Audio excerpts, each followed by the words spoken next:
বিসমিল্লাহির রহমানির রহিম।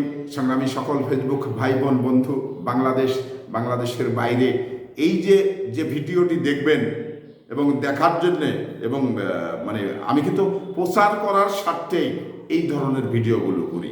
তো এখানে চীন দেখুন বাংলাদেশকে কি বলছে, যে চীন বাংলাদেশকে মানে কোনো হস্তক্ষেপ করবে না, এটা মানে একটি রিপোর্ট হয়েছে কালবেলায়। তো এই ঘটনাটি কেন বলছে, কোন দিকে এই বিষয়টি আমরা ধরতে পারি, এটা কিন্তু আমরা মানে যে কোনো একটি সাইডের দিকে যে কোনো একটি বিষয়কে বোঝানোর জন্য কিন্তু এইরকম কথা বলা হয়। তো এই চীন এই কথাটা কোন দৃষ্টিকোণ থেকে বলছেন, তো আমি যেটা মনে করি সেটা হলো যে মানে চীন বোঝাতে চাচ্ছে যে আমরা বাংলাদেশের নির্বাচনের ব্যাপারে কোনো হস্তক্ষেপ করতে চাই না বা করব না।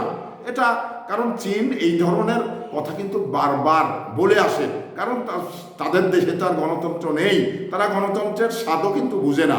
তো এই জন্যেই গণতন্ত্রের স্বাদ না বোঝার কারণেই চীন এই উদ্দেশ্যেই কিন্তু কথাটা বলেছেন রাষ্ট্রদূত। তো সেই রাষ্ট্রদূতের কথাটা আমরা মানে নির্বাচনের ক্ষেত্রেই ধরে নিতে পারি।